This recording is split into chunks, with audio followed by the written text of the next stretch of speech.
Hello दोस्तों, आप सभी का स्वागत है। हम लोग अपने प्राचीन भारत के सीरीज़ को कंटिन्यू करेंगे और आज सीखेंगे मौर्य शासन का महत्व, मध्य एशिया से संपर्क और उसका प्रभाव। चलिए स्टार्ट करते हैं। दोनों अलग अलग टॉपिक है।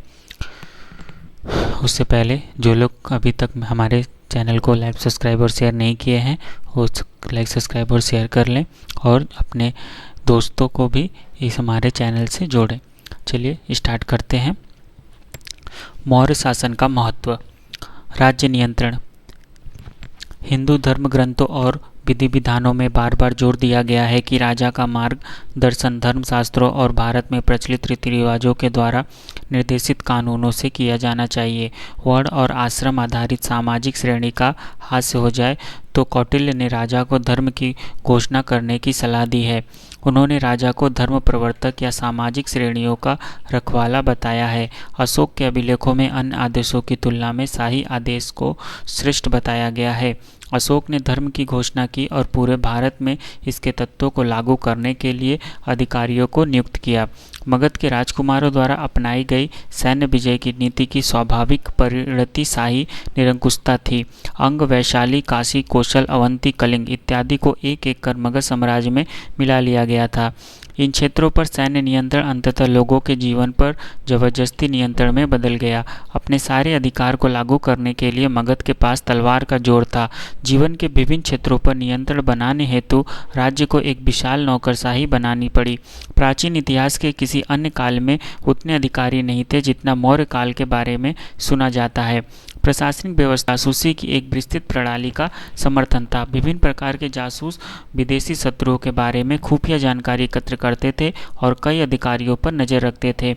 भीरू लोगों से धन एकत्रित करने के लिए अंधविश्वासी प्रथाओं को भी बढ़ावा दिया गया। महत्वपूर्ण पदाधिकारियों को तीर्थ कहा जाता था। प्रतीत होता है कि अधिकांश पदाधिकारियों को नकद भुगतान किया जाता था।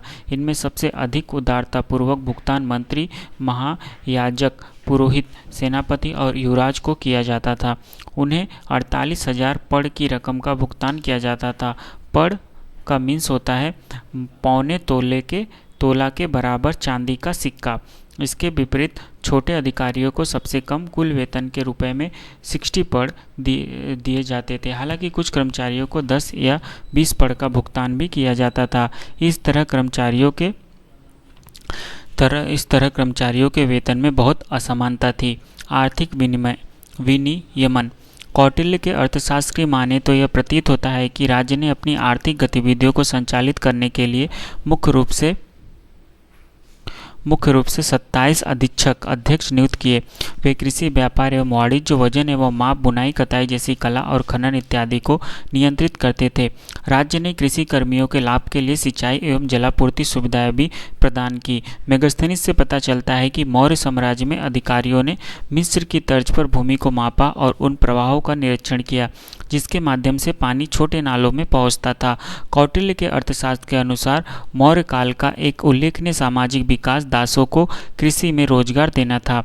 मेगास्थनीज लिखते हैं कि भारत में उन्होंने कोई दास नहीं देखा, लेकिन वैदिक काल से ही यहाँ निसंदेह घरेलू दास रहते आए हैं।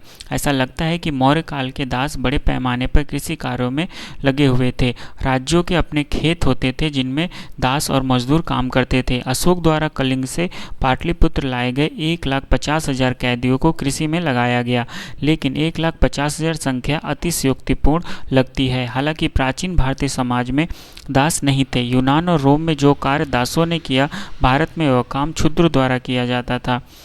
तीनों उच्च वर्ण शूद्रों को अपनी सामूहिक संपत्ति मानते थे। वे दासों और कारीगरों, कृषि मजदूरों और घरेलू नौकरों के रूप में सेवा करने के लिए बाध्य थे।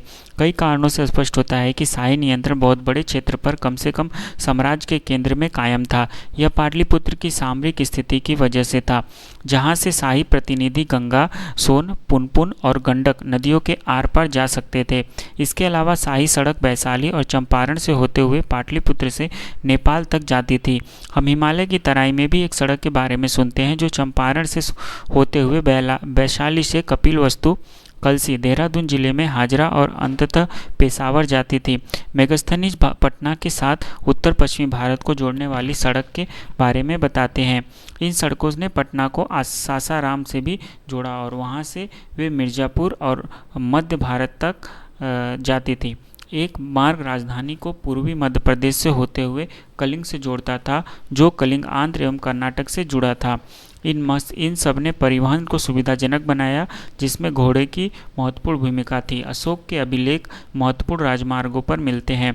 शिला स्तंभ वाराणसी के निकट चुनार में बनाए गए थे, जहां से उन्हें उत्तर और दक्षिण भारत में ले जाया जाता था। मौर्यों का नियंत्रण देश के 1900 तक था, जिसमें मुगलों और शायद ईस्ट इंडिया कंपनी की तुलना की जा सकती है।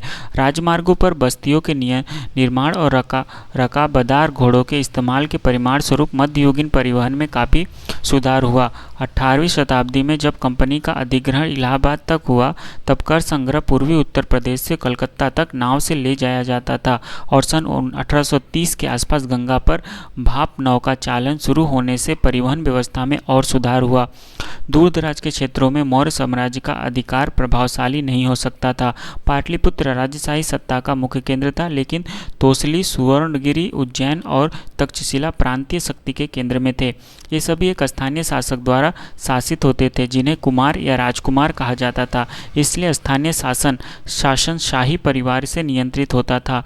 तोसली की रियासत के राजकुमार ने कलिंग और आंध्र के कुछ हिस्सों पर शासन किया और स्वर्णगिरी राजकुमार ने डेक्कन क्षेत्र पर शासन किया। इसी तरह उज्जैन रियासत के राजकुमार ने अवंती क्षेत्र पर शासन किया, जबकि तक्षशिला के राजकुमार ने सीमावर्ती क्षेत्रों पर राजकुमारों ने स्वायत्त शासन के रूप में शासन किया। कुछ राजमार्गों ने बेशक अपनी प्रजा का दमनकारी शासन किया, लेकिन अशोक की सत्ता को कभी गंभीर चुनौती नहीं दी। मौर्य शासन को बड़ी जनसंख्या की देखभाल नहीं करनी पड़ती थी। सबका यही मत है कि उनकी सेना में 6,50,000 से अधिक सिपाही नहीं थे। अगर 10% जनसंख्या की भर्ती होगी तो गंगा के मैदानों की कुल आबादी 65 लाख से अधिक नहीं हो सकती थी। अशोक के अभिलेख दर्शाते हैं कि अत्यंत पूर्वी एवं दक्षिणी भाग के अलावा शाही आदेश पूरे देश में पहुंचा था। आंध्र प्रदेश और कर्नाटक में अशोक के 19 अभिलेख पाए गए हैं, लेकिन संचार साधनों की कमी के कारण राज्यों पर कड़ा नियंत्रण शायद मध्य गंगा क्षेत्र से आगे प्रभावी साबित नहीं हो पाया। प्राचीन भारत में मौर्य काल की कर व्यवस्था ऐतिहासिक थी। कौटिल्य ने करों को कई नाम दिए, जो किसानों, कारीगरों और व्यापारियों से लिए जाते थे। इसके निर्धारण, संग्रह और संचयन के लिए मजबूत और कुशल प्रणाली की आवश्यकता थी। मौर्यों ने संग्रह और संचयन की तुलना में निर्धारण को अधिक महत्व दिया। कर निर्धारण और संग्रह के उच्चतम अधिकारी समाहर्ता कहलाते थे और राजकोष व भंडारण के मुख्य संरक्षक सन्निधाता होते थे। निर्धारक सह समाहर्ता मुख्य कोषाध्यक्ष से कहीं ज़्यादा महत्वपूर्ण होते थे। पहले अधिकारी द्वारा राज्य को दिए गए नुकसान को दूसरे की तुलना में अधिक गंभीर माना जाता था। वस्तुतः कर निर्धारण हेतु व्यवस्थित तंत्र सबसे पहले मौर्य काल के दौरान ही स्थापित किया गया।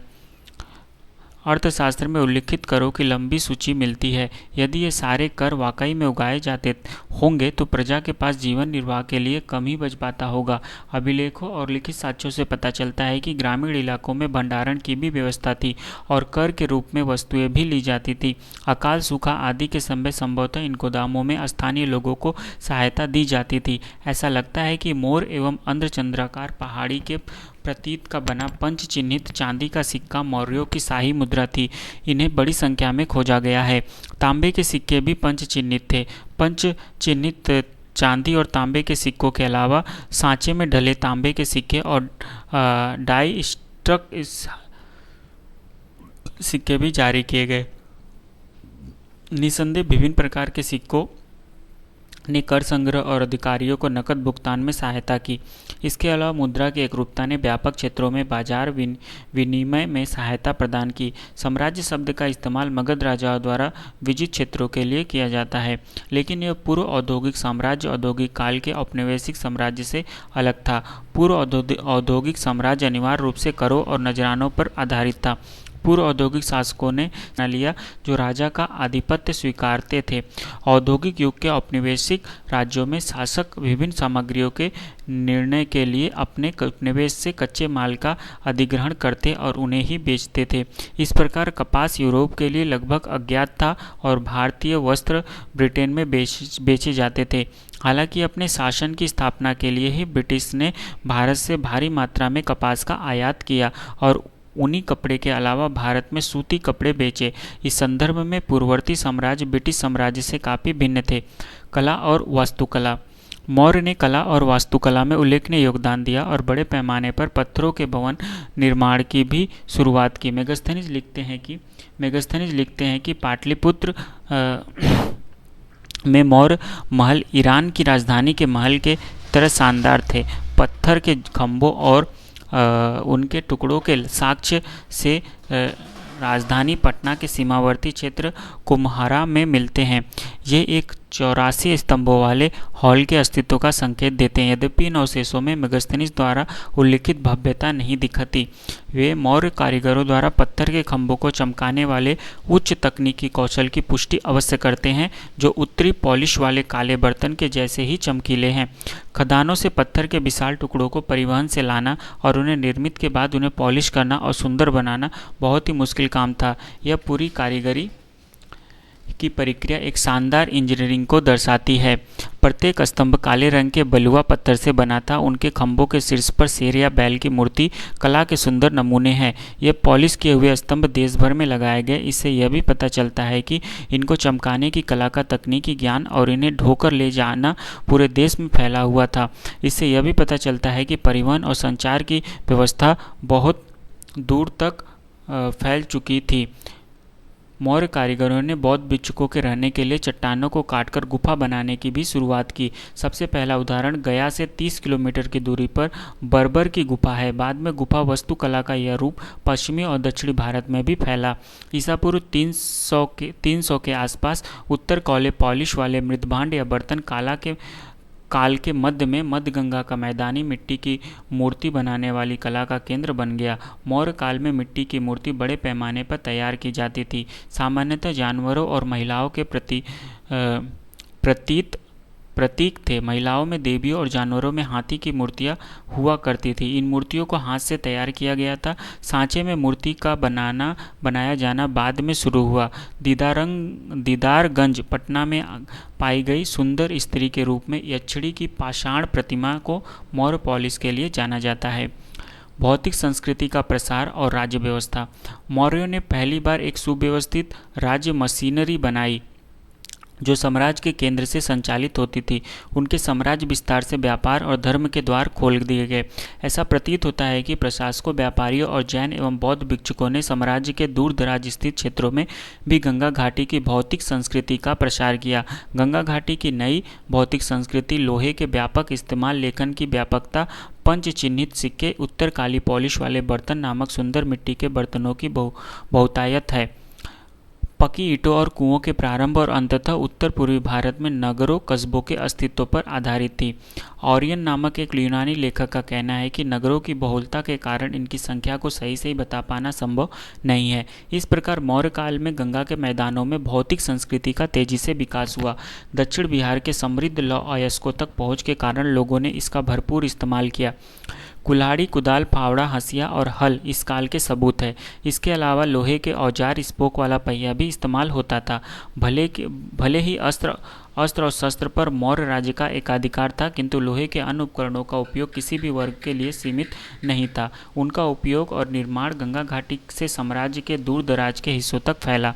मौर्य काल के अंत में सबसे पहले पकी ईंटों का उपयोग उत्तर पूर्वी भारत में किया गया। पकी ईंटों से निर्मित मौर्य संरचनाएं बिहार और उत्तर प्रदेश में पाए गए हैं। घर ईंटों के बने थे और प्राचीन काल में घने जंगलों के कारण लकड़ी भी प्रचुर मात्रा में उपलब्ध थी।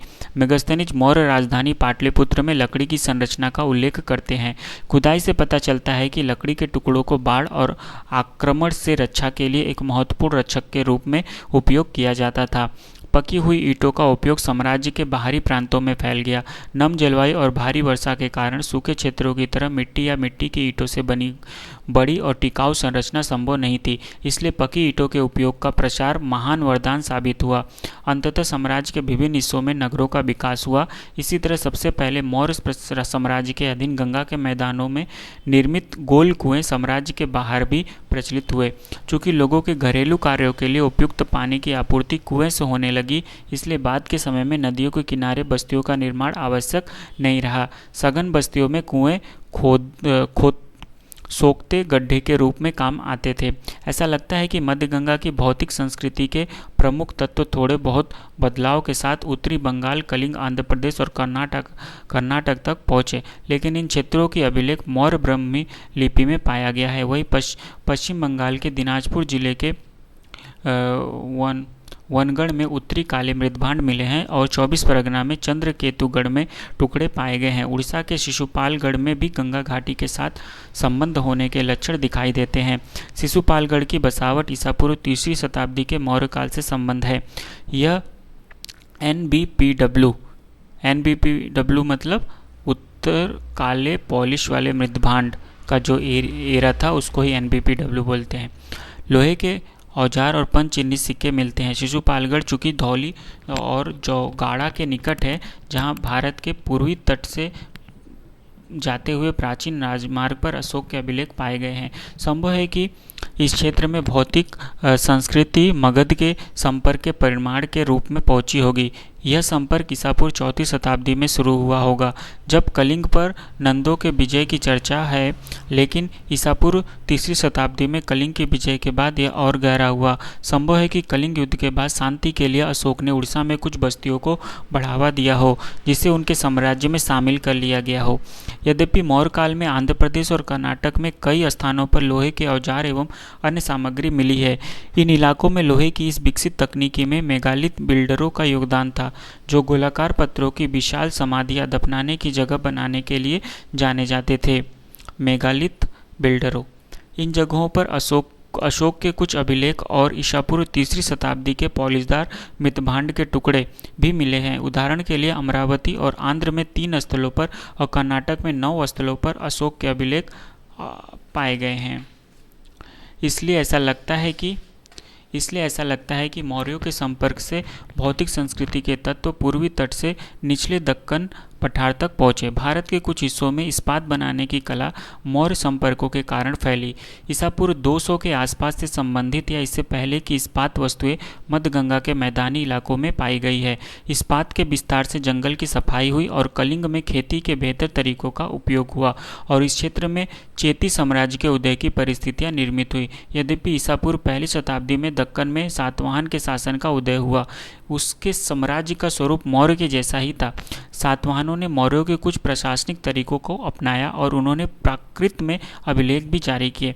ऐसा प्रतीत होता है कि मौर्यों से भी इस प्रायद्वीपीय भारत में राज्य निर्माण की प्रेरणा न केवल चेतियों और सातवाहनों को बल्कि चेरों, केरल पुत्रों, चोलों और पांडवों को भी मिली। अशोक के अभिलेखों के अनुसार चेरी, चोल और पांड्य व सतीपुत्र या श्रीलंका के लोग मौर्य साम्राज्य की सीमाओं पर ही रहते थे, इसलिए वे मौर्य साम्राज्य से परिचित थे। मौर्य की राजधानी में रहने आए मेगस्थनीज को पांड्यों के बारे में पता था। अशोक ने खुद को देवप्रिय कहा था। उस उपाधि का तमिल अनुवाद संगम साहित्य में मिलता है, जिसे वहाँ के प्रमुखों या राजाओं द्वारा अपनाया गया।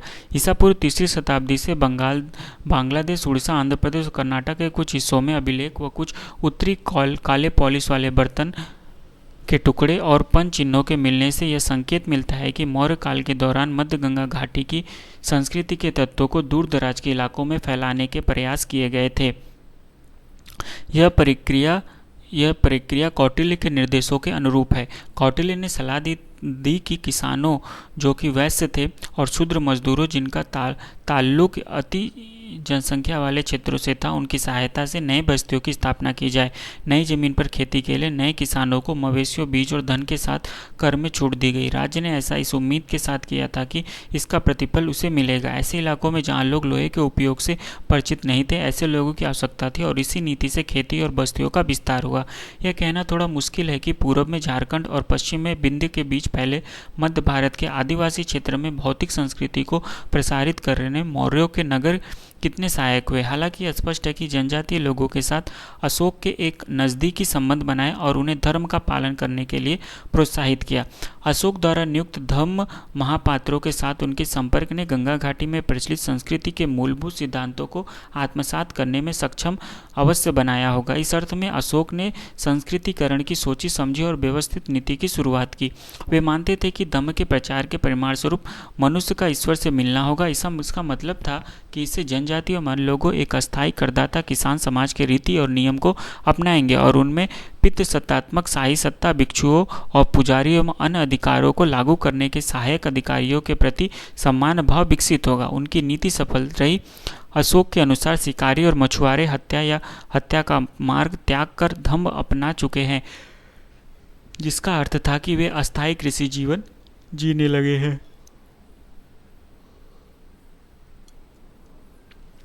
मौर्य साम्राज्य के पतन का कारण। मौर्य साम्राज्य जो कई विजयी युद्धों से गुजरते हुए कलिंग विजय तक पहुंचा, जिसने अपने साम्राज्य का इतना विस्तार किया, ईसा पूर्व 232 में अशोक का शासन खत्म होते ही विघटित होने लगा। मौर्य साम्राज्य की गिरावट और पतन के कई कारण सामने आए। मौर्यों की प्रतिक्रिया। ब्राह्मणों की प्रतिक्रिया अशोकों की नीति का परिणाम था। इसमें संदेह नहीं है कि अशोक ने एक सहिष्णु नीति अपनाई और लोगों से कहा कि वे ब्राह्मणों का सम्मान करें, लेकिन उन्होंने इस आदेश को प्राकृतिक में जारी किया, संस्कृत में नहीं। उन्होंने पशु पक्षियों की हत्या पर प्रतिबंध लगा दिया और महिलाओं द्वारा अपनाए जाने वाले अनुष्ठानों की निंदा की। अशोक द्वारा बौद्ध धर्म के बलि विरोध के अनुपालन ने ब्राह्मणों की आय को प्रभावित किया। ग्रामीण इलाकों को नियंत्रित करने और वहाँ व्यवहार समता और दंड समता लागू करने के लिए राजकों को नियुक्त किया गया। इसका तात्पर्य था कि सभी वर्णों के लिए समान अपराध के लिए समान दंड, लेकिन ब्राह्मणों द्वारा संकलित धर्मशास्त्रों में वर्ण के आधार पर इसमें काफी भेदभाव था। जाहिर है कि अशोक की नीति ने ब्राह्मणों को क्रोधित किया। मौर्य साम्राज्य के पतन के बाद कुछ अन्य साम्राज्य पर ब्राह्मणों ने शासन किया। शुंग और कण्व, जिन्होंने मौर्य साम्राज्य के पतन के बाद मध्य प्रदेश और पूर्व की ओर शासन किया, ब्राह्मण थे। इसी तरह सातवाहनों ने, जिसने पश्चिम दक्कन और आंध्र में साम्राज्यों की स्थापना की, ब्राह्मण होने का दावा करते थे। इन ब्राह्मण राजवंशों ने वैदिक यज्ञ को पुनः प्रारंभ किया, जो अशोक द्वारा अपेक्षित कर दिया गया था।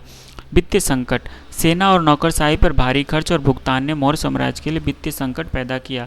जहां तक हम जानते हैं कि प्राचीन समय में मौर्य के पास सबसे बड़ी सेना और अधिकारियों का सबसे बड़ा संगठन था। लोगों पर विभिन्न करों के लागू होने के बावजूद इस विशाल संरचना को बनाए रखना मुश्किल था। ऐसा लगता है कि अशोक ने बौद्ध भिक्षुकों को बहुत दान दिए, जिसका असर शाही खजाने पर पड़ा। अंत में इन खर्चों के निर्वहन के लिए वे सोने की मूर्तियों को पिघलाने के लिए बाध्य हुए। दमनकारी नियम। साम्राज्य के विखंडन का मूल कारण प्रांतों में दमनकारी नियम थे। बिंदुसार के शासनकाल में तक्षशिला के नागरिकों ने दुष्ट नौकरशाहों के कुशासन के खिलाफ कठोरतापूर्ण शिकायत किया। अशोक की नीतियों से उनकी शिकायतों का निवारण किया गया, लेकिन जब खुद अशोक राजा बने तब भी नगर के नागरिकों की यही शिकायत थी। कलिंग के अभिलेखों के आदेशों से पता चलता है कि अशोक प्रांतों में हो रहे उत्पीड़न से ज़्यादा चिंतित थे और इसलिए महापात्रों को नागरिकों पर बेवजह अत्याचार करने को मना किया। इसके लिए उन्होंने तोसली, कलिंग में, उज्जैन और तक्षशिला में अधिकारियों के फेरबदल की प्रक्रिया शुरू की। उन्होंने स्वयं 256 रातें तीर्थ में गुजारी, जिससे प्रशासनिक पर्यवेक्षण में सहायक मिली। हालांकि इन सब के बावजूद वे सुदूर प्रांतों में उत्पीड़न रोकने में विफल रहे और अशोक की सेवानिवृत्ति के बाद सबसे पहले इस साम्राज्य को उखाड़ फेंकने के अवसर का लाभ तक्षशिला ने उठाया। दूर दराज के क्षेत्रों में नए ज्ञान की पहुंच।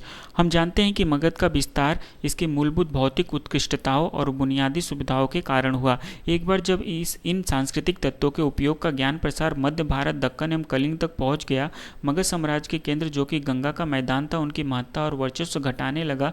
सुदूर प्रांतों में लोहे के औजारों एवं हथियारों के नियमित उपयोग जैसे जैसे बढ़ता गया, मौर्य साम्राज्य का पतन होता गया। मगध से प्राप्त भौतिक संस्कृति के आधार पर नए राज्य स्थापित और विकसित होते गए। मध्य भारत में शुंग और कण्व, कलिंग में चेते और दक्कन में सातवाहनों के उदय को समझने के लिए इस संकेत के जरिए स्पष्ट तौर पर समझा जा सकता है। उत्तर पश्चिम सीमा की उपेक्षा और चीन की महान दीवार। चूँकि अशोक मुख्यतः देश और विदेश में धर्म प्रचार में व्यस्त रहते थे, वे उत्तर पश्चिम सीमा की तरफ दर्रों की सुरक्षा पर ध्यान देने में असमर्थ थे। ईसा पूर्व तीसरी शताब्दी में मध्य एशिया के कबीलों की जो गतिविधियां थी उनके मद्देनजर यह जरूरी था कि दर्रे पर ध्यान दिया जाए। सीथियन निरंतर बढ़ रहे थे। खानाबदोश लोग मुख्यतः घोड़े के उपयोग पर आश्रित थे। वे चीन और भारत में स्थापित साम्राज्य के लिए खतरे की घंटी थे। चीनी शासन शी हुआंग ती ईसा पूर्व 247 से 10 ने ईसा पूर्व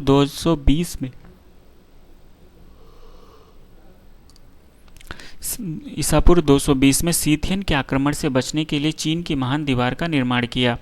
तो अगर क्वेश्चन ये आता है चीन के महान दीवार का निर्माण किसने किया, कब हुआ, तो ईसा पूर्व 220 में शी हुआंग ती ने किया। लेकिन अशोक ने ऐसा कुछ नहीं किया। जाहिर है जब सीथियन भारत की ओर बढ़ने लगे उन्होंने पार्थियन, शक और यूनान को इस उपमहाद्वीप की तरफ बढ़ने पर मजबूर कर दिया। यूनानियों ने उत्तर अफगानिस्तान में एक राज्य स्थापित किया था जिसे बैक्ट्रिया कहा जाता था। उन्होंने सबसे पहले ईसा पूर्व 206 में भारत पर आक्रमण किया।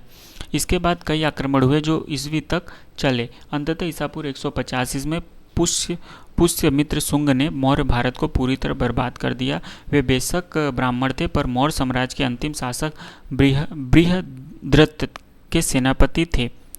उनके बारे में कहा जाता है कि उन्होंने जनता के बीच बृहद्र की हत्या कर जबरन पाटलिपुत्र के सिंहासन पर कब्जा कर लिया। शुंगों ने पाटलिपुत्र और मध्य भारत में शासन किया। उन्होंने ब्राह्मणवादी जीवन शैली को पुनर्जीवित करने के लिए कई वैदिक यज्ञ किए। कहा जाता है कि उन्होंने बौद्धों को कत्लेआम कर दिया। उसके बाद कण्व आए, वे भी ब्राह्मण थे। सो यहाँ पे हमारा मौर्य शासन का महत्व जो चैप्टर था वो समाप्त होता है। इसके बाद मध्य एशिया से संपर्क और उसका प्रभाव को सुनेंगे, सीखेंगे, समझेंगे।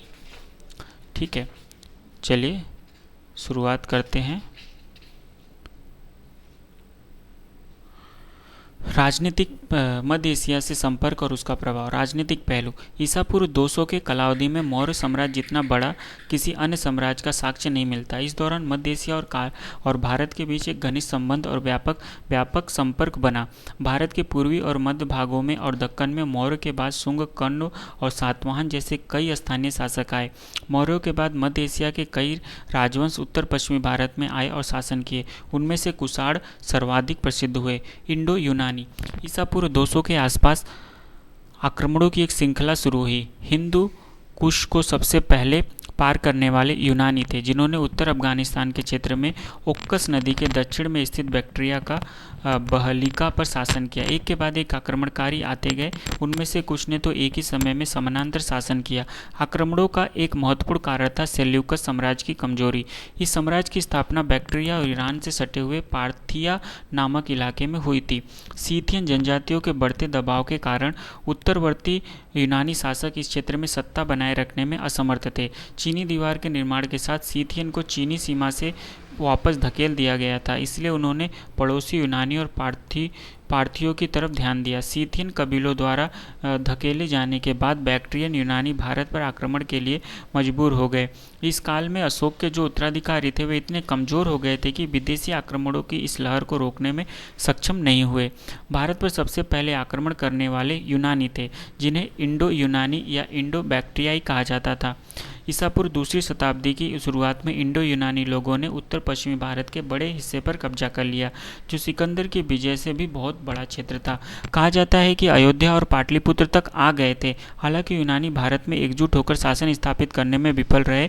दो यूनानी राजवंशों ने एक साथ समानांतर काल में उत्तर पश्चिम भारत पर शासन किया। सबसे प्रसिद्ध भारत यूनानी शासक मेनांडर ईसा पूर्व 165 से 45 थे, जिन्हें मिलिंडा के रूप में भी जाना जाता था। पंजाब में उनकी राजधानी केवल आधुनिक सियालकोट में थी और उन्होंने गंगा यमुना दोआब पर आक्रमण किया। उनके अधीन सकल और मथुरा सहित कई महानगर थे। वे अपने शासन में विभिन्न प्रकार के सिक्कों के प्रसार के लिए जाने जाते हैं। नागसेना, जिन्हें नागार्जुन के रूप में भी जाना जाता है, के प्रयास से वे बौद्ध धर्म में परिवर्तित हो गए।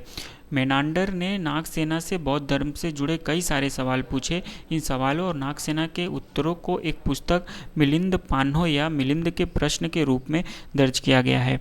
यूनानियों द्वारा जारी किए गए सिक्कों की बड़ी संख्या के कारण भारत के इतिहास में यूनानी भारतीय शासन महत्वपूर्ण है। भारत में इंडो यूनानी शासक ऐसे पहले शासक थे जिनके सिक्कों के आधार पर यह कहा जा सकता है कि इसे किस शासक द्वारा जारी किया गया। पुराने पंचचिन्हित सिक्कों को इस तरह किसी राजवंश से जोड़कर देख पाना संभव नहीं है। भारत में सोने के सिक्के जारी करने वाले सबसे पहले शासक इंडो यूनानी ही थे। कुषाणों के समय में इन सिक्कों की संख्या में वृद्धि हुई। भारत के उत्तर पश्चिमी सीमा में यूनानी शासक में हेलेनिस्टिक कला की शुरुआत हुई, किंतु इसे विशुद्ध यूनानी नहीं माना जा सकता। यह सिकंदर की मृत्यु के बाद गैर यूनानी लोगों के साथ यूनानी संपर्क के परिमाण के विकसित हुई कला थी। गांधार कला इसका सबसे अच्छा उदाहरण था। शक, यूनानियों के बाद शक आए। शक या सीथियन ने बैक्ट्रिया और भारत दोनों में यूनानी शक्तियों को नष्ट कर दिया और यूनानियों की तुलना में भारत के बहुत बड़े हिस्से पर कब्जा किया। भारत और अफगानिस्तान के विभिन्न हिस्सों में शकों के शक्ति केंद्र की 5 शाखाएं थी। शकों की एक शाखा अफगानिस्तान में थी, दूसरी पंजाब में जिसकी राजधानी तक्षशिला थी, और तीसरी मथुरा में जहां उन्होंने 2 शताब्दियों तक शासन किया। चौथी शाखा ने पश्चिमी भारत पर अपना कब्जा किया जहां शकों ने 14वीं शताब्दी तक शासन किया। 5वीं शाखा ने ऊपरी दक्कन में अपनी शक्ति स्थापित की। शकों को भारत के शासकों और लोगों से किसी भी प्रतिरोध का सामना नहीं करना पड़ा। ईसा पूर्व 57 से 58 के आसपास हम उज्जैन के राजा के बारे में सुनते हैं जो प्रभावी ढंग से शकों के खिलाफ लड़े और अपने शासनकाल में उन्हें बाहर खदेड़ दिया। उन्होंने खुद को विक्रमादित्य कहा और शकों पर उनकी विजय के बाद ईसा पूर्व 57 के युग को उन्हीं के नाम से विक्रम संवत माना जाता है। इसके बाद विक्रमादित्य एक प्रतिष्ठित उपाधि बन गया। जिसने भी सफलता हासिल की और पराक्रम दिखाया उसने यह उपाधि ग्रहण की। जैसे महान शक्ति प्रदर्शन के लिए रोमन साम्राज्य सीजर की उपाधि अपना लेते थे। इस परंपरा का परिणाम यह हुआ कि भारतीय इतिहास में 14 विक्रमादित्य हुए। गुप्त वंश के चंद्रगुप्त द्वितीय उनमें सबसे प्रसिद्ध थे। यह उपाधि 12वीं शताब्दी तक भारतीय राजाओं के लिए शोभायमान रही। यह विशेषकर भारत के पश्चिमी भाग और पश्चिमी डेक्कन में प्रचलित थी। हालांकि शकों ने देश के विभिन्न हिस्सों में अपना शासन स्थापित किया। उनमें से पश्चिमी भारत में शासन करने वाले शक लगभग 4 शताब्दियों तक राज करते रहे। वे गुजरात के समुद्र व्यापार से काफ़ी लाभान्वित हुए और कई चांदी के सिक्के जारी किए। भारत में सबसे प्रसिद्ध शक शासक रुद्रदमन प्रथम सन 130 से 50 थे। उन्होंने न केवल सिंध पर शासन किया बल्कि गुजरात, कोंकण, नर्मदा घाटी, मालवा और काठियावाड़ के एक महत्वपूर्ण हिस्से पर भी शासन किया। वे काठियावाड़ के सूखे हुए क्षेत्र में सुदर्शन झील, जो मौर्यों के समय से सिंचाई के लिए लंबे समय तक इस्तेमाल होती थी, उसकी भी मरम्मत करवाई। रुद्रदमन संस्कृत में काफ़ी रुचि रखते थे। हालांकि उनके पूर्वज मध्य एशिया के थे। उन्होंने पहला लंबा अभिलेख शुद्ध संस्कृत में जारी किया था। इसके पहले के सभी प्राचीन अभिलेख प्राकृतिक में थे, जिसे अशोक ने राज्य की भाषा बनाई थी। पार्थियन, उत्तर पश्चिम भारत में शकों के वर्चस्व के बाद पार्थियन आए। कई भारतीय प्राचीन संस्कृति ग्रंथों में दोनों लोगों का उल्लेख एक साथ शक पहलवों के रूप में किया गया है। वास्तव में दोनों ने एक ही समय में भारत पर शासन किया। मूलतः पार्थियन या पहलव ईरान में रहते थे, जहाँ से वे भारत आए। उन्होंने पहली शताब्दी में उत्तरी पश्चिमी भारत के एक छोटे से हिस्से पर कब्जा किया जो यूनानी और शकों की तुलना में बहुत छोटा था। पार्थियनों ने सबसे प्रसिद्ध राजा गोंडोफर्नेस से थे, जिनके काल में संत थॉमस ईसाई धर्म के प्रचार के लिए भारत आए थे। समय के साथ पार्थियन भी शकों की तरह भारतीय राजनीति और समाज के अभिन्न अंग बन गए।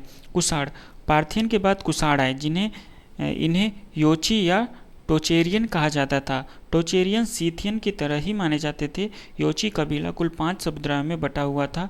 कुषाण उनमें से एक थे। वे चीन के पड़ोस में उत्तर पश्चिम एशिया के भारत में रहने वाले खानाबदोश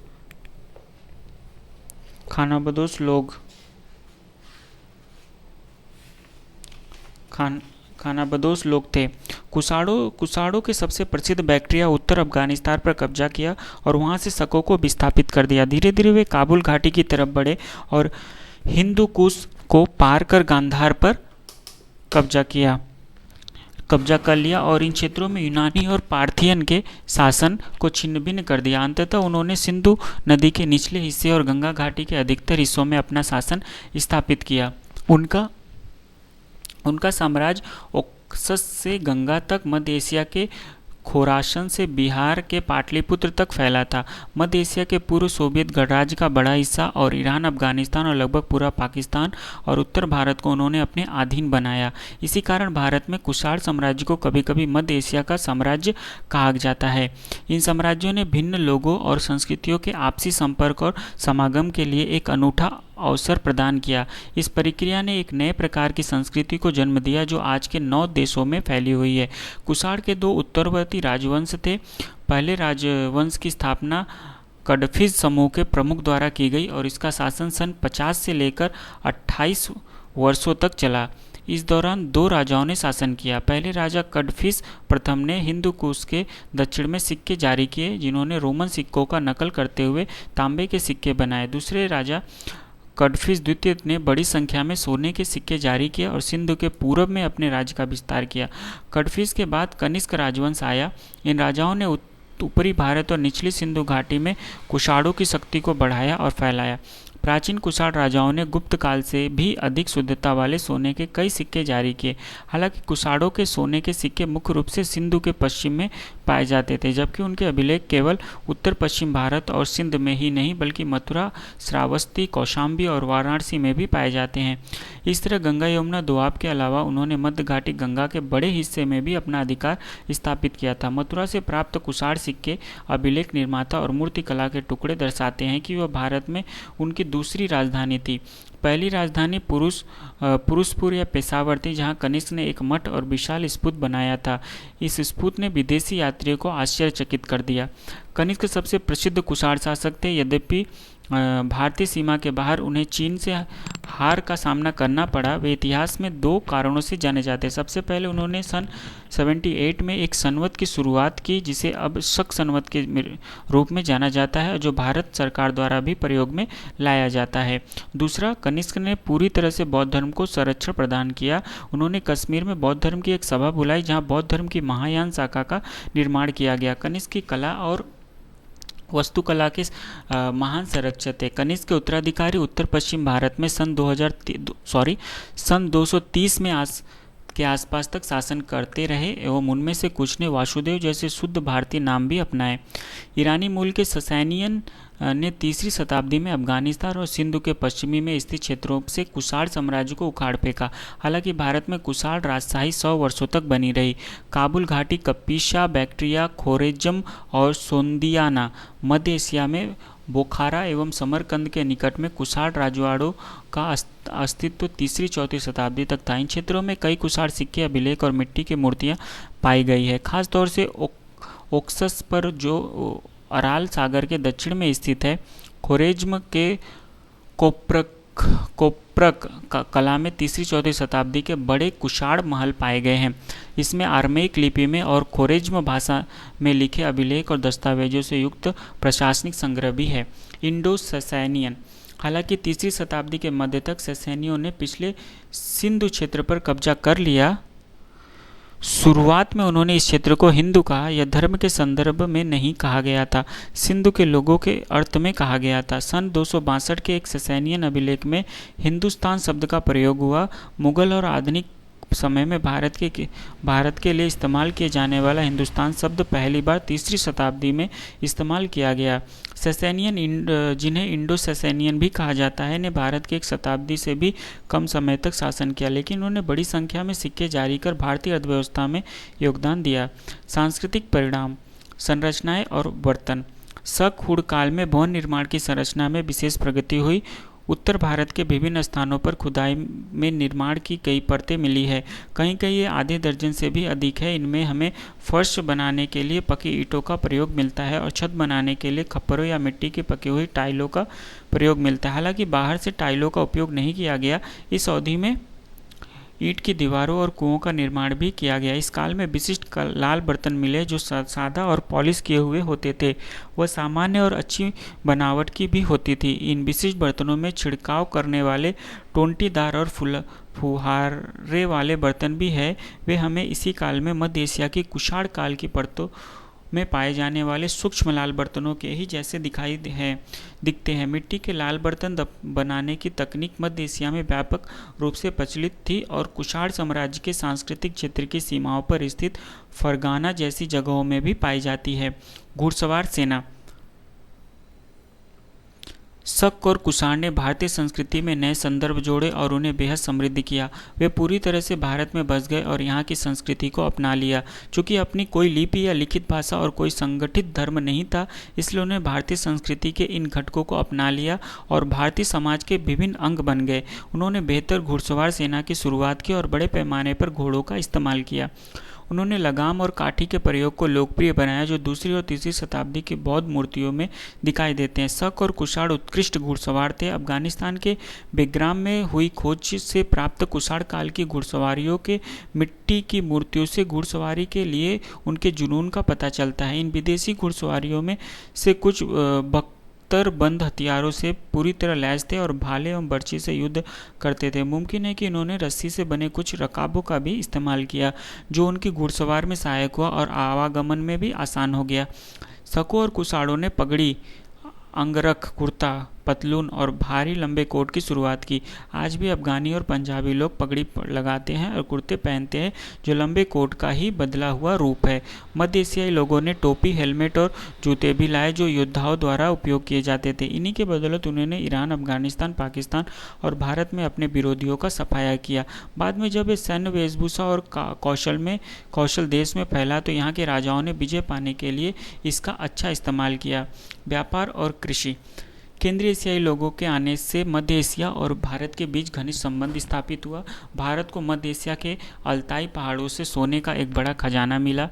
भारत को रोमन साम्राज्य के साथ व्यापार के माध्यम से भी सोना मिला होगा। कुषाणों ने रेशम के उस मार्ग को नियंत्रित कर लिया जो चीन से शुरू होकर उसके साम्राज्य मध्य एशिया एवं अफगानिस्तान से इराक तक जाता था। साथ ही यह पूर्वी भूमध्य क्षेत्र में रोमन साम्राज्य का हिस्सा रहे पश्चिमी एशिया तक जाता था। यह मार्ग कुषाणों के लिए पर्याप्त आय का स्रोत था और उन्होंने व्यापारियों पर लगाए गए करों की सहायता से एक विशाल और समृद्ध साम्राज्य का निर्माण किया। यह महत्वपूर्ण है कि कुषाण भारत के पहले शासक थे जिन्होंने व्यापक पैमाने पर सोने के सिक्के जारी किए।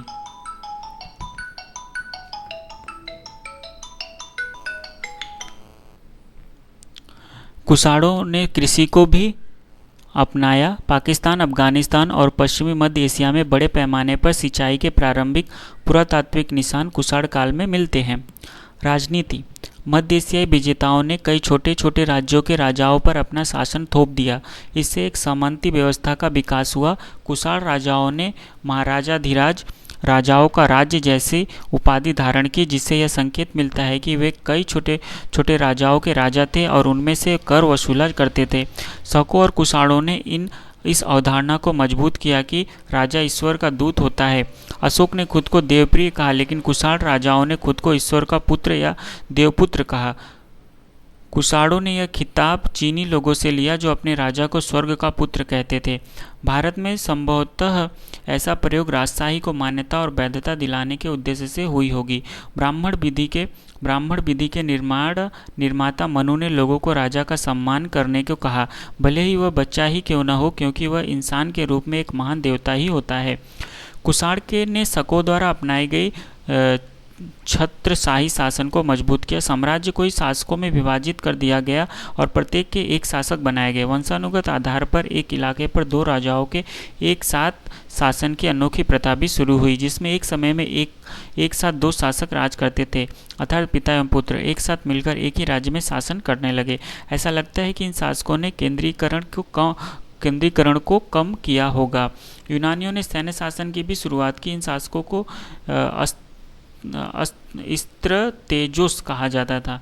इसके लिए सेनाओं की नियुक्ति करते थे। जनता पर नए राजाओं का वर्चस्व बनाने और प्रभाव जमाने के लिए सैन्य शासकों को नियुक्त किया जाता था। भारतीय समाज में नए तत्व, अंततः यूनानी, शक, पार्थियन और कुषाण सबने भारत में अपनी पहचान खो दी। समय के साथ पूरी तरह से वे भारतीय हो गए। चूँकि इनमें से ज़्यादातर आक्रमणकारी थे, इसलिए वे भारतीय समाज में एक क्षत्रिय योद्धा के रूप में उसी वर्ण में शामिल हो गए। ब्राह्मण समाज ने उनके इस शामिल होने को अलग ढंग से व्याख्यायित किया है। ब्राह्मण विधि निर्माता मनु ने कहा है कि शक और पार्थियन क्षत्रिय थे जो अपने कर्तव्यों से भटक गए और उनका स्तर गिर गया। दूसरे शब्दों में उन्हें द्वितीय स्तर का क्षत्रिय माना जाता है। प्राचीन भारतीय इतिहास के अन्य किसी काल में इतनी बड़ी संख्या में भारतीय समाज में विदेशियों को समाहित नहीं किया गया जैसा कि उत्तरवर्ती मौर्य काल के बाद किया गया था। धार्मिक विकास। मध्य एशिया के कुछ शासकों और अन्य लोगों ने वैष्णव संप्रदाय को अपना लिया, जिसका अर्थ है कि वे उस विष्णु के उपासक हो गए जो जगत का पालक और सबकी रक्षा करता है। ईसा पूर्व दूसरी शताब्दी के मध्यकाल में यूनानी राजदूत हेलियोडोरस ने मध्य प्रदेश में विदिशा के पास बेस नगर में वासुदेव के सम्मान में एक स्तंभ स्थापित किया। कुछ अन्य शासकों ने बौद्ध धर्म अपना लिया। प्रसिद्ध यूनानी शासक मिनांडर बौद्ध बन गए। बौद्ध गुरु नागसेना, जिन्हें नागार्जुन भी कहा जाता था, के साथ हुए उनके प्रश्न और उत्तर मौर्य काल के बाद के बौद्धिक इतिहास के लिए बेहतरीन स्रोत है। कुषाण शासकों ने शिव और बुद्ध दोनों की पूजा की और इन दोनों की छवियां कुषाण सिक्कों पर उकेरी गई। कई कुषाण शासक विष्णु के उपासक थे। कुषाण शासक वासुदेव के नाम से ही ऐसा विदित होता है, जो कृष्ण का पर्यायवाची शब्द है, अर्थात विष्णु के अवतार। बौद्ध धर्म के महायान संप्रदाय का उदय। व्यापार और कारीगर की गतिविधियों में आकस्मिक वृद्धि एवं मध्य एशिया से बड़ी संख्या में लोगों के आगमन के कारण मौर्य काल में धर्मों में काफ़ी बदलाव हुए। इससे बौद्ध धर्म के विशेष रूप से प्रभावित हुआ। बौद्ध भिक्षु और भिक्षुड़ियों ने नगर में बढ़ते व्यापारियों और कारीगरों से नगद धन वसूला। आंध्र प्रदेश के नागार्जुन कोंडा क्षेत्रों में सिक्कों की बड़ी संख्या पाई गई है। इसके अलावा बौद्ध ने उन विदेशियों का भी स्वागत किया जो मांसाहारी थे। इससे सादा जीवन व्यतीत करने वाले भिक्षुकों और भिक्षुड़ियों का जीवन रोज बरोज आरामदायक होता गया। वे सोने चांदी लेने लगे, मांसाहार शुरू कर दिया और भव्य वस्त्र पहनने लगे। धार्मिक अनुशासन इतना कमजोर हो गया कि कुछ लोग धार्मिक मार्ग अर्थात संघ को छोड़कर गृहस्थ जीवन में लौट गए। बौद्ध धर्म के इस नए रूप को महायान कहा गया, अर्थात महान वाहन शुद्धाचार के रूप में बौद्ध धर्म और इससे जुड़े प्रतीकों की पूजा की जाती थी। ईसा युग के शुरुआत में इन प्रतीकों की जगह बुद्ध की प्रतिमा ने ले ली। बौद्ध धर्म में मूर्ति पूजा को देखते हुए ब्राह्मणों के समुदाय ने भी मूर्ति पूजा के चलन को खूब बढ़ाया। महायान के उदय के बाद बौद्ध धर्म का पुराना प्रचलन हीनयान संप्रदाय के नाम से जाना जाने लगा, जिसका अर्थ है निम्न वाहन। सौभाग्य से कनिष्क महायान संप्रदाय के सबसे बड़े संरक्षक बने। उन्होंने कश्मीर में एक परिषद बुलाई जिनके सदस्यों ने 3 लाख शब्दों के 3 पिटकों अर्थात बौद्ध साहित्य का संग्रह किया। कनिष्क ने लाल तांबे की पट्टियों पर संग्रह की टीकाओं को उत्कीर्ण करवाया और उन्हें पत्थर की संदूकों में संकीर्ण किया और उसके ऊपर स्फुट बनवा दिए। ताकि यह प्राचीन कहानी सच है तो तांबे के अभिलेख सहित इन स्फुटों की खोज बौद्ध ग्रंथों पर नई रोशनी डालेगी। कनिष्क ने बुद्ध के स्मारक के रूप में और भी कई स्फुट बनवाए। गांधार और मथुरा की कला शैली। बाहरी राजाओं ने भारतीय कला और साहित्य के प्रति उत्साह दिखाया और वे उसके संरक्षक बन गए। यह उत्साह वैसा ही था जैसा कि किसी नए धर्म अपनाने वाले धर्म के प्रति होता है। कुषाण साम्राज्य ने विभिन्न देशों के प्रशिक्षित कारीगरों और शिल्पकारों को एकत्रित किया।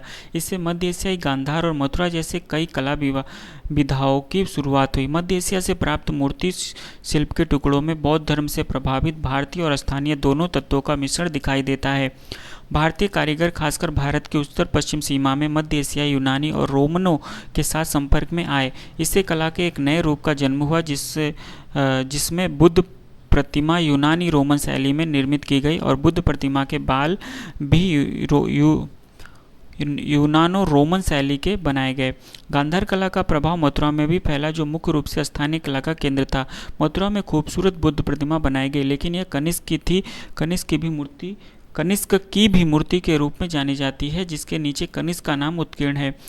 जहां वर्धमान महावीर की भी कई पाषाण मूर्तियां बनाई गई। मथुरा बेशक कृष्ण के जन्मस्थान और उनके प्रारंभिक जीवन स्थल के रूप में ख्यात है, किंतु यहाँ गुप्त काल की पूर्ववर्ती मूर्तियों और अभिलेखों में कृष्ण नहीं है। मथुरा की कला विधि का विकास हुआ ईसाई युग के शुरुआत में हुआ और लाल बलुई पत्थर से बनी इसकी मूर्तियां मथुरा के बाहर भी पाई जाती है। भारत की कुषाण मूर्तिकला का सबसे बड़ा संग्रह इस समय मथुरा संग्रहालय में है। इसी दौरान विंध्य के दक्षिण में कई स्थानों पर खूबसूरत कलाएं निर्मित हुई। महाराष्ट्र में चट्टानों से अद्भुत बौद्ध गुफाओं का निर्माण किया गया। आंध्र प्रदेश के नागार्जुन कोंडा और अमरावती बौद्ध कला के महान केंद्र बने।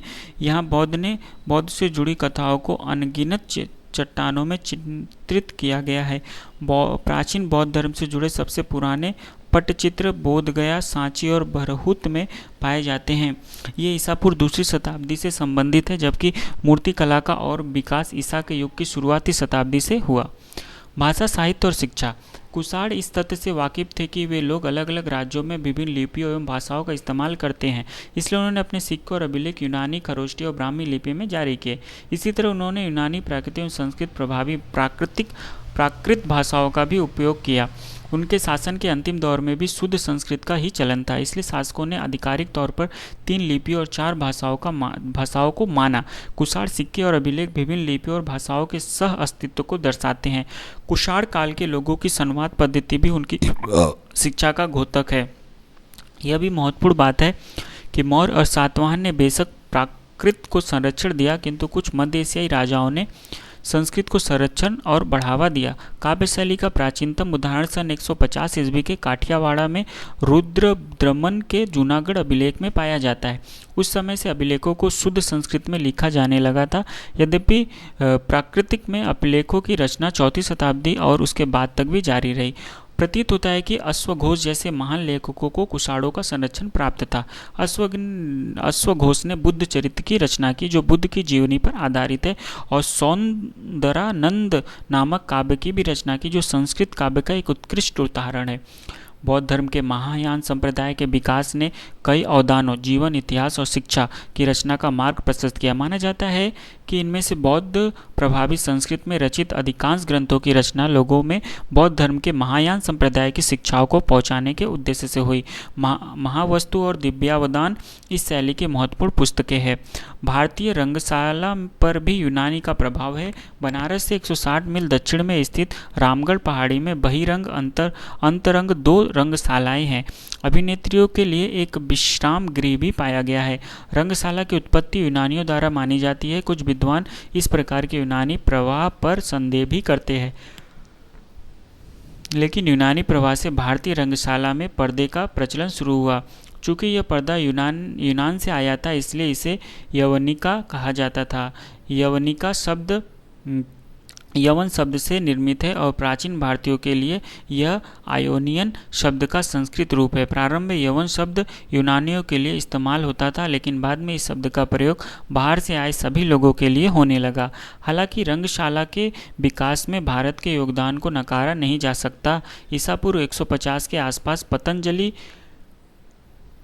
बलिबंधन या कंस हत्या जैसे दृश्यों की प्रस्तुति का उल्लेख करते हैं। इससे भी अधिक महत्वपूर्ण है भरत मुनि का नाट्यशास्त्र, अलंकार शास्त्र और नाट्यशास्त्र पर विशिष्ट रचना है और भारत में पूर्ण विकसित नाटक के प्रवेश का सूचक भी है। वात्स्यायन का कामसूत्र धर्म से इतर किसी साहित्य का सबसे अच्छा उदाहरण है। 3वीं शताब्दी में रचित यह कामसूत्र और रति शास्त्र पर केंद्रित सबसे प्राचीन ग्रंथ है। यह हमें विकसित हो रहे नगरों में रहने वाले पुरुष या नगर के नगरक के बारे में जानकारी देता है। विज्ञान और तकनीकी। मौर्य काल में यूनान के संपर्क से भारतीय खगोल विज्ञान और ज्योतिषी शास्त्र भी विकसित हुआ। संस्कृत ग्रंथों में ग्रहों के संचार संबंधी कई यूनानी शब्द दिखाई देते हैं। भारतीय ज्योतिषी यूनानी विचारों से प्रभावित था। यूनानी शब्द होरोस्कोप से होर शास्त्र आया, जिसे संस्कृत में ज्योतिषी कहते हैं। यूनानी सिक्के भली भांति निर्मित और मुद्रित होते थे। पंचचिन्हित सिक्कों की अपेक्षा ये काफ़ी बेहतर होते थे। यूनानी शब्द ड्रचमा की ड्रामा के रूप में जाना गया। यूनानी शासकों ने ब्राह्मी लिपि का इस्तेमाल किया और उनके सिक्कों पर कुछ भारतीय चीज़ों को भी दर्शाया गया। यूनानियों ने कुत्तों, मवेशियों, मसालों और हाथी दांत के टुकड़ों का बाहर निर्यात भी किया, किंतु यह स्पष्ट नहीं है कि उन्होंने भारत के शिल्प का ज्ञान हासिल किया या नहीं। हालांकि भारतीयों ने चिकित्सा, वनस्पति विज्ञान और रसायन विज्ञान में यूनानियों से कुछ नहीं लिया। चरक और सुश्रुत ने इन तीनों विषयों पर काम किया। चरक संहिता में कई पौधे और जड़ी बूटियों के नाम शामिल है जिससे दवाइयाँ तैयार की जाती थी। पौधों को कूटने और मिलाने की प्रक्रिया के वर्णन से हमें प्राचीन भारत में रसायन शास्त्र के विकसित ज्ञान की अंतर्दृष्टि का पता चलता है। प्राचीन भारतीय चिकित्सा बीमारियों के इलाज के लिए मुख्यतः पौधों पर निर्भर थे, जिसके लिए संस्कृत का शब्द औषधि है। फलस्वरूप दवा बनाने के बाद इसे औषधि के रूप में जाना जाता है। प्रौद्योगिकी क्षेत्र में भी मध्य एशियाई लोगों के संपर्क से भारतीयों को काफ़ी लाभ हुआ। कनिष्क को पतलून और लंबे जूते पहने हुए दिखाया जाता है। रकाब का आगमन भी कुषाण काल में ही हुआ। संभवतः इसी काल में चमड़े के जूते भी बनने शुरू हुए। भारत में कुषाण काल के तांबे के सिक्के रोमन सिक्कों की नकल लगते थे। इसी तरह रोम के सोने के सिक्कों की तर्ज पर कुषाणों ने भी भारत में सोने के सिक्के बनाए। भारत और इसके समकालीन रोमन साम्राज्यों के बीच दूतों के आदान प्रदान का भी पता चलता है। सन 27 और 28 में रोमन साम्राज्य अगस्टस के दरबार में और सन 110 से 20 में रोमन सम्राट ट्रोजन के दरबार में भारत से दूत भेजा गया था। इस तरह प्राचीन भारत के साथ रोम के संपर्क से प्रौद्योगिकी के क्षेत्र में नए तरीकों की शुरुआत हुई। इस दौर में शीशा से काम करने के तरीकों पर भी भारी प्रभाव दिखाई पड़ता है। प्राचीन भारत में शीशा बनाने के काम में जितनी प्रगति हुई इस दौर में हुई, अन्य किसी काल में नहीं हुई। हमारे यहाँ पे मध्य एशिया से संपर्क और उसके प्रभाव समाप्त होता है। आज हम लोग प्राचीन भारत में 2 टॉपिक को कवर किए, मौर्य शासन का महत्व और मध्य एशिया से भारत का मध्य एशिया से संपर्क और उसका प्रभाव। आज के लिए इतना ही। इसके आगे हम लोग नेक्स्ट वीडियो में देखेंगे। तब तक के लिए बाय बाय। आप लोग हमारे चैनल को लाइक, सब्सक्राइब और शेयर भी कीजिए ताकि ज़्यादा से ज़्यादा लोगों तक पहुंच सके और हम लोग को भी सपोर्ट मिल सके। देखने के लिए धन्यवाद। Bye bye.